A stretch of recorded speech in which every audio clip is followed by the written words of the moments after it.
विमल कमल नेत्रम विस्फुरन्नीलगात्रम तपन कुल पवित्रम दानवध्वान्तमित्रम भुवन कुल चरित्रम भूमिपुत्री कलत्रम अमित गुण समुद्रम रामचंद्रम नमामि तेजोमयं सगुण निर्गुण मद्वितीयम् आनंद कंदमपराजित मप्रमेयम् नागात्मिकं सकल निष्कलमात्मरूपं वाराणसीपुरपतिं भजे विश्वनाथं कृष्णाय वासुदेवाय हरये परमात्मने प्रणतक्लेशनाशाय गोविन्दाय नमो नमः। सीतानाथ समारंभां रामानन्दार्य मध्यमाम् अस्मदाचार्य पर्यन्तां वन्दे श्रीगुरु परम्परां वन्दे श्रीगुरु परम्परां। बोलो बागेश्वर धाम सरकार की, श्री धीरेन्द्र शास्त्री जी महाराज की। श्री राम जय राम जय जय राम, श्री राम जय राम जय जय राम, श्री राम जय राम जय जय राम, श्री राम जय, श्री राम जय राम जय जय राम, श्री राम जय राम जय जय राम, श्री राम जय राम जय जय राम, श्री राम। हम कौशल्या के प्यारे राम, कौशल्या के प्यारे राम, दशरथ राजे दुलारे राम, दशरथ राजे दुलारे राम, श्री राम जय राम जय जय राम, श्री राम जय राम जय जय राम, श्री राम जय राम जय जय राम, श्री राम जय राम जय जय राम, श्री राम जय राम जय जय राम, श्री राम जय राम जय जय राम, श्री राम जय राम जय जय राम, श्री राम जय राम जय जय राम, श्री राम जय राम जय जय राम, श्री राम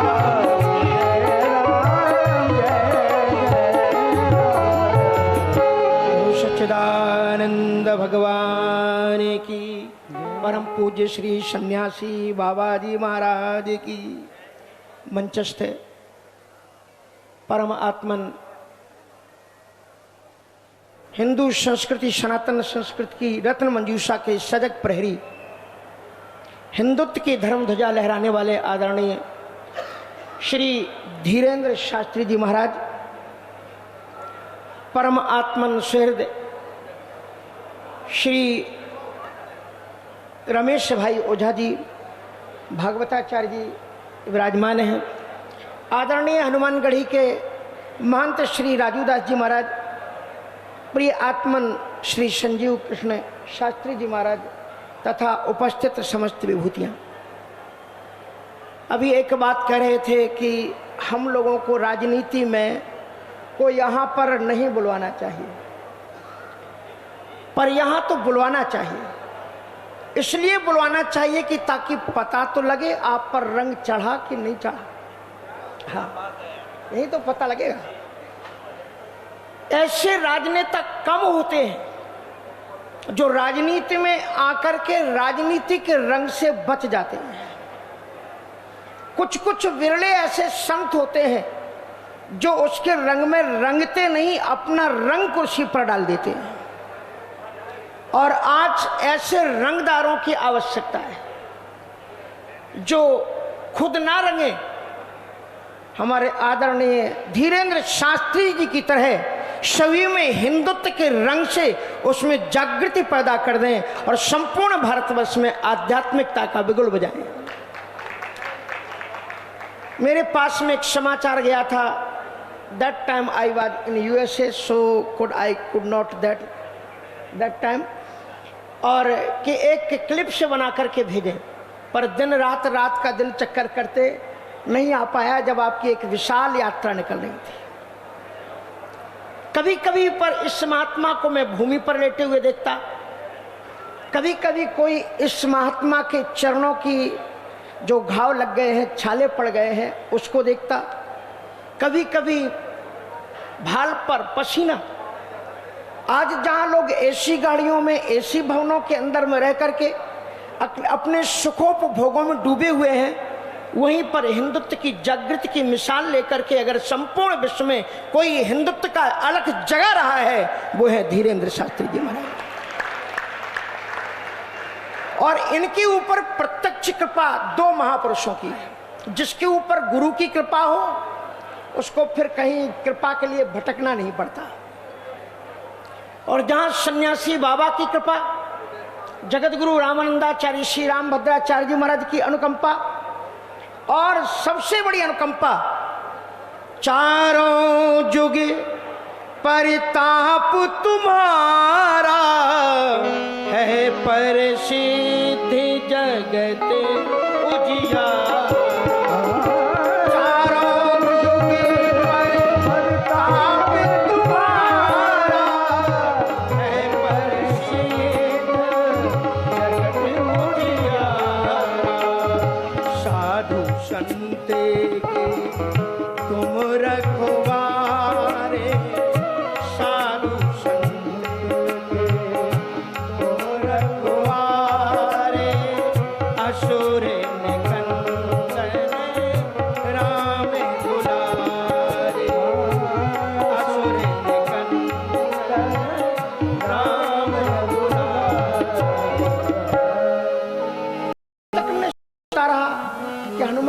चारों युग प्रताप तुम्हारा कैसे कह दिया। अभी तीन ही युग में तो हनुमान जी की लीला आती है,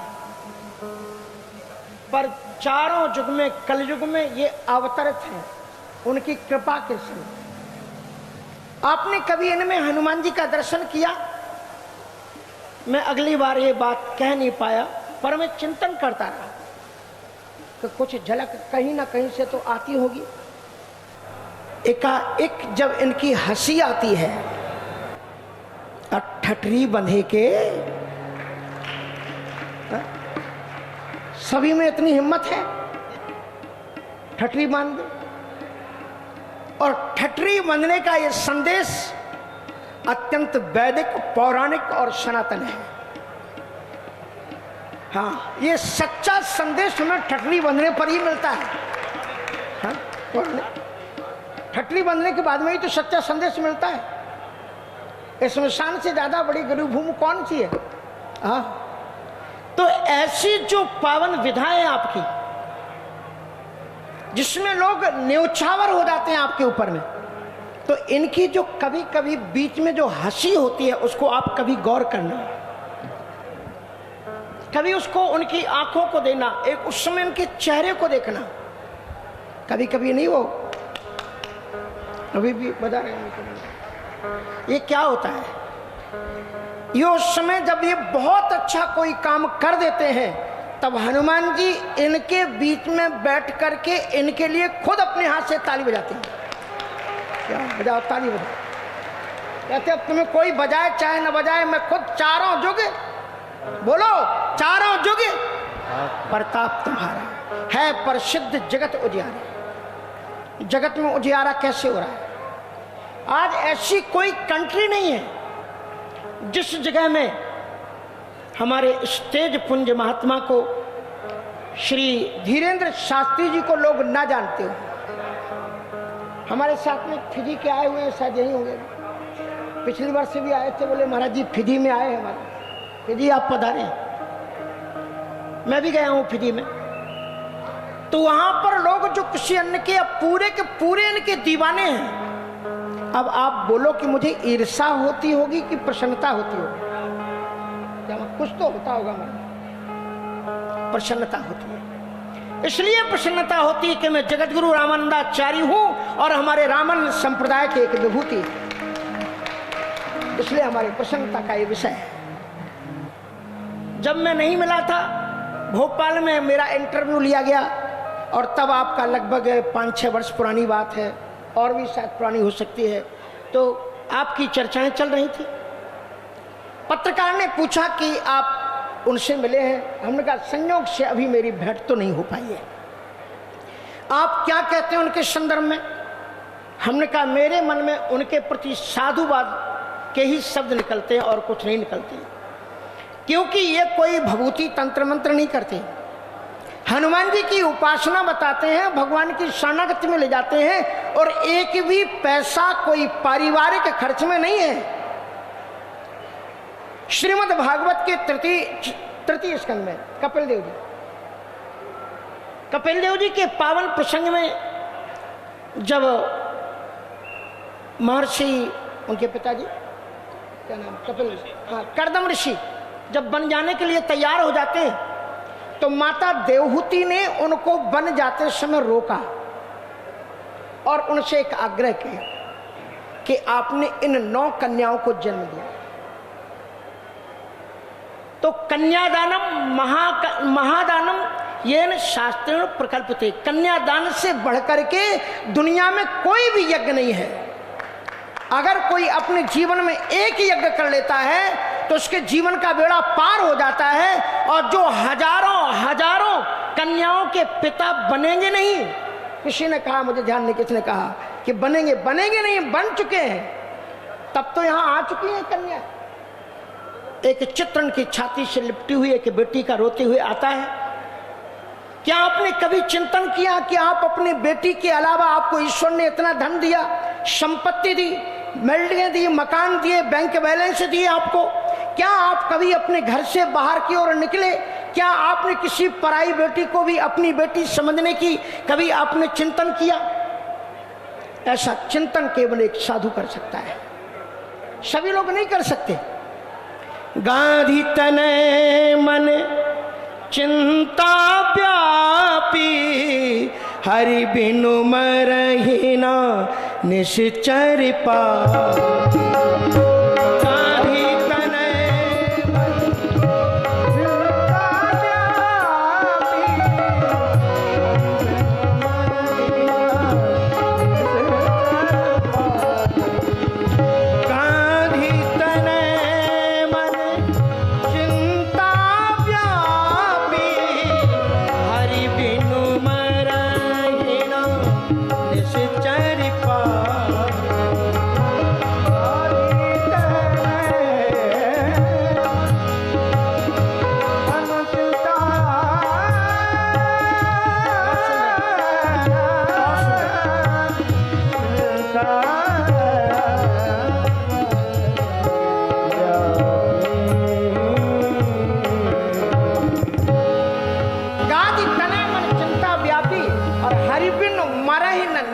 पापी।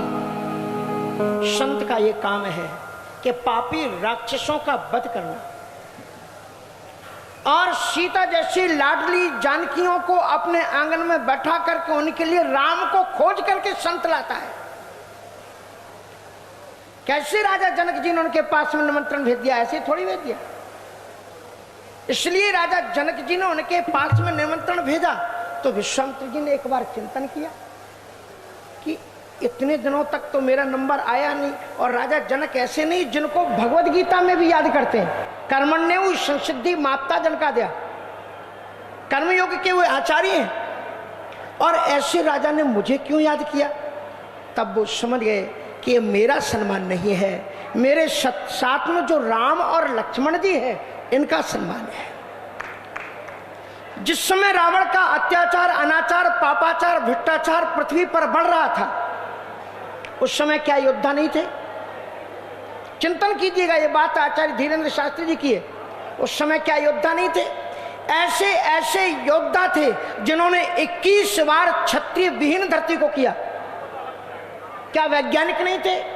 ऐसे ऐसे वैज्ञानिक थे कि विश्वामित्र जी ने कहा हम तो साधु बन गए, अब मोड़ा मोड़ी कहां से आएंगे? तो उनका अलग विज्ञान पाठशाला चला, उसने पेड़ों से बच्चों को पैदा करना शुरू किया। नारियल ये क्या है? ब्रह्मा जी ने सृष्टि में झगड़ा होगा, इसलिए उन्होंने कहा कि सृष्टि जैसे तैसे मना मनु करके बंद की। विश्वामित्र जी जैसे वैज्ञानिक, परशुराम जी जैसे धनुर्धर, जनक जी जैसे ज्ञानी, दशरथ जैसे राजा, और इतने सबके, और ऐसे ऐसे सिद्धों की कोई कमी नहीं थी महाराज कि जो 3 अंजुल में समुद्र को पी जाए। क्या अगस्त जी नहीं थे उस समय? अगस्त जी भी मौजूद हैं, पर उनमें कोई विश्वामित्र नहीं है, उनमें कोई राम नहीं है जो इन सबको एक मंच पर लाकर के खड़ा कर दे। हम डींगे मारते हैं अपने कमरों पर, अपने मंचों पर बैठ के, हम हिंदू हैं, हम सनातनी हैं, हमसे बड़ा कोई नहीं है। अगर तुमसे बड़ा कोई नहीं है तो विश्व के क्षितिज में जाकर के देखो तुम कितने मुट्ठी भर रह गए हो। तुम्हारे बगल के बंगाल में कैसे पिट रहे हो तुम? किसकी गलतियां हैं? कौन सुधारेगा इनको? नेताओं के बस की बात नहीं है, कोई बुरा मत मानना। कोई एक संत ही सबको एक साथ में लेकर के चल सकता है, और ये काम संत ही कोई कर सकता है। किसी दूसरे की बस की औकात नहीं है कि वो कर दे। आज हिंदुओं में वो हम 2 और हमारे 100 वो कर रहे हैं, और आप केवल सिद्धांत के पालन करता बनकर के बैठे हुए हैं कि हम 2 तो हमारे 2 ही होंगे, अब एक पर आ गए। अगर आप 2 में ही सिमट करके रहोगे तो जिस प्रदेश में, जिस प्रांत में हिंदू नहीं है, वो प्रांत खतरे में पड़ा हुआ है आज।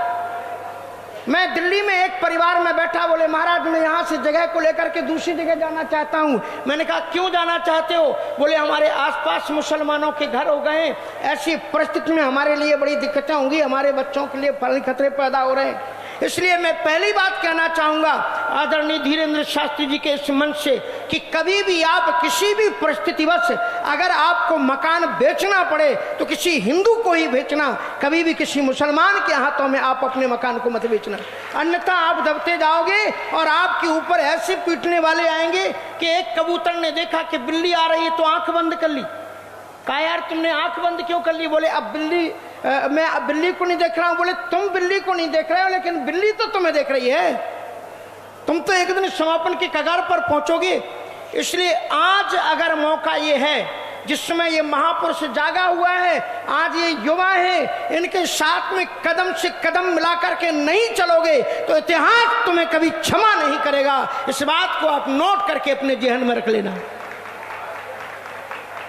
मैं तो केवल विद्वानों से, वक्ताओं से केवल इतना विनम्र करना चाहूंगा, विनम्र प्रार्थना करना चाहूंगा। किसी एक व्यक्ति ने कहा कि मैंने ऐसा अर्थ किया, वैसा अर्थ किया। आपको कोई अर्थ बदलने की जरूरत नहीं है। जो पहले के अर्थ थे आप उन्हें अर्थ रहने दो, उनके अनर्थ मत करो। तो हमारे वेदों में, शास्त्रों में, पुराणों में समरसता के अपरंपार सूत्र भरे हुए हैं, आपको कहीं खोजने की जरूरत नहीं है। श्रीमद् भागवत में क्या कहा? भागवत के यहाँ उद्भट विद्वान लोग हमारे साथ में बैठे हुए।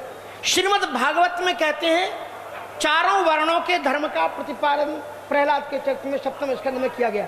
4 वर्णों के धर्म बताए गए, जैसे भगवद गीता में बताया गया समोदमस्तपा सातुम शांति राजर्मेचा ज्ञान विज्ञान मात्रिक्यम ब्रह्म कर्म स्वभावजम परिचर्यात्मकम वित्री। तो अलग अलग करके 4 वर्णों के धर्म बताए गए। लेकिन अंत में श्रीमद् भागवत के 7वें स्कंद में दत्तात्रेय जी महाराज प्रहलाद जी से कहते हैं मैंने जो धर्म बताए, यस्य यल्लक्षणम प्रोक्तम पुंसो वर्णाभिव्यंजकम यदन्यत्रापि दृश्ये तो तद तेनेउ विनिर्दिशेत। जो मैंने वर्ण के जो जो लक्षण बताए हैं, यदि वो लक्षण किसी अन्य वर्ण वाले में पैदा हुए व्यक्ति में भी पाए जाएं तो उससे उन्हीं गुणों के आधार पर ही संसार समाज में स्वीकृति मिलनी चाहिए। ये भागवत में लिखा हुआ है। श्रीमद् भगवद गीता में बार बार कहा गया स्वभावजा। स्वभावजा का अर्थ क्या है? जो अंतःकरण से भाव उत्पन्न हो, पर उसके अर्थ बदल दिए गए। हमारे यहाँ पर जो शूद्र था, शूद्र के अर्थ बदलने की जरूरत क्या थी? महात्मा गांधी जी ने उसे हरिजन किया। बाद में किसी आकाशवाणी में कहा गया महाराज आप हरिजन शब्द को नहीं बोल सकते। हमने कहा महात्मा गांधी जी का बोले नहीं, अब ये इस पर प्रतिबंध लग गया। आप जो भी नाम बदलोगे गलत हो जाएगा, इसलिए शुद्ध भावेन द्रवति सा शूद्र। अगर आपने वही अर्थ रखा होता तो आज हमारे समाज के बीच में, वर्ण व्यवस्था के बीच में विग्रह ही नहीं हुआ होता। मेहतर का अर्थ क्या होता है? आप गांव में मेहतर को तो जानते हैं ना। मेहतर का अर्थ क्या होता है? महत्तर शब्द है, तरप प्रत्यय इसमें, जो सबसे महान हो, उससे बड़ा कोई हो ही ना हो, उसके लिए मेहतर कहा गया। और नहीं अगर अर्थ को मालूम है तो उसकी पत्नी को क्या कहते हैं? मेहतरानी। इसका तो अर्थ जानते हो आप? मेहतरानी का क्या हुआ? जो रानी तो सामान्य रानी होती है, लेकिन वो जो तुम्हारी माँ जो काम करती थी, मलमूत्र तुम्हारा धोती थी, अगर वो आकर के तुम्हारे घर में करती है तो वो तुम्हारे लिए उस माँ से भी बड़ी रानी है। वो तुम्हारे लिए सम्मान करती थी। आपने सम्मान किया उसका? आप उसको शिष्ट कराने लग गए, आप उसको भूदल जूठा कराने लग गए, आप उनको अपने उतरन पहनाने लग गए। इस तरह से समाज में फूट पड़ी है। अगर आज जाग जाओ तो अभी मौका है, और अगर आज नहीं जागे तो इतिहास तुम्हें क्षमा नहीं करेगा, हिंदुत्व तुम्हें कभी क्षमा नहीं करेगा। हमारे वेद और पुराणों के शास्त्रों की व्याख्या मीमांसा अगर आप सही लेकर के चलें। शिव महापुराण, शिव महापुराण में क्या कहा? शिव महापुराण में तो यहाँ तक कहते हैं कि बड़ी अच्छी बात कहते हैं कि तस्मात् वर्णा वर्ण विभागोयम लोकोयम प्रतिकल्पते। वर्णा वर्ण विभाग ही कल्पना के आधार पर निर्धारित है, इसलिए इसको हटा देना चाहिए। मनुष्य सति सामान्य कोधमा कोतचोत्तमा। मनुष्य सति सामान्य, सभी मनुष्य समान है, तो फिर अधम कौन है और उत्तम कौन है? जो श्रेष्ठ कर ले। और श्रीमद् भागवत में क्या कहा देवहूति जी ने? अहोवत सुपचोतो गरियान यज्जुयाग्रे वर्तते नाम तुभ्यम ते पुस्तव्य। तो कहने का मतलब यह है कि मैं समझ रहा हूँ कि और भी विभिन्न वक्ता यहाँ पर मौजूद होंगे, सबकी वाणी को आपको सुनना पड़ेगा। आदरणीय धीरेन्द्र शास्त्री जी के आज इस महायज्ञ में, जो यज्ञ होता है ना, कोई 1 से 8 यज्ञ का होता है, कोई उतने का होता है, लेकिन ये यज्ञ उनसे बड़ा है। ब्रह्मण दोहित विस्तुभ्यम ब्रह्मज्ञा पतयासमा। देवहूति जी ने 2 चीजें उनसे मांगी कि आप अपनी कन्याओं का कन्यादान कर लीजिए, और उसके बाद में एक नीचे शर्त और रखी। और नीचे के श्लोक, नीचे की लाइन में कहते हैं कि ब्रह्मण द्वैत विस्तुभ्यम ब्रह्मज्ञा पतयासमा कश्चित श्यान में विशोकाय लोको प्रव्रजते वनम। जब मैं वन को चली जाऊं तो मुझे ज्ञान के माध्यम से जो जड़ और चेतन का दुख है वो मिटा दे। तो गुरुकुल की भी स्थापना की जा रही है। ऐसे ब्राह्मणों को तैयार किया जा रहा है, बालकों को तैयार किया जा रहा है, जो आपके घर में घुस करके वेद शास्त्रों के माध्यम से सांसारिक दुखों से निवृत्ति दिलाएंगे और आप वेद शास्त्रों के मार्ग पर प्रशस्त होंगे। तो आदरणीय श्री धीरेन्द्र शास्त्री जी के जितने भी इन विशिष्ट सत्कार्यों की सराहना की जाए वो अपने आप में बहुत कम है। इतनी विभूतियों को एक साथ मंच पर विराजमान कराना और उनके माध्यम से आपको उनकी वाणी का सुधामृत पिला करके सद्मार्ग पर चलने की प्रेरणा देना, ये बड़े अपने आप में एक अद्भुत बात है। इसलिए इसमें आप इस समय कुछ भी सहयोग करते हैं तो आप बहुत बड़े कन्यादान में आप पुण्य के भागीदार बनते हैं। इन चीज़ों को आप ध्यान रखें। और ये केवल इस वर्ष नहीं है, पिछले वर्ष 251 थी, इस बार 50 से बढ़ गई है।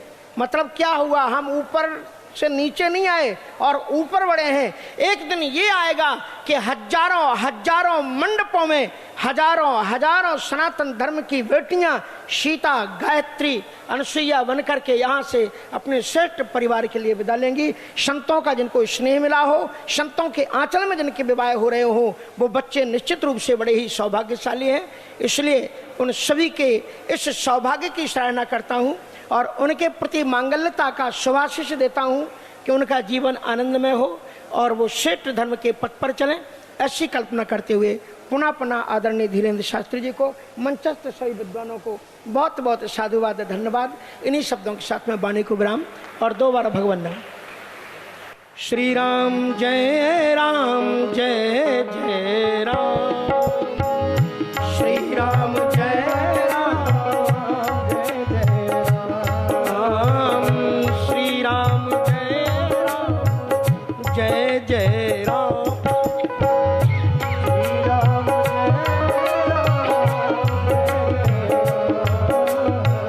श्री राम जय राम जय जय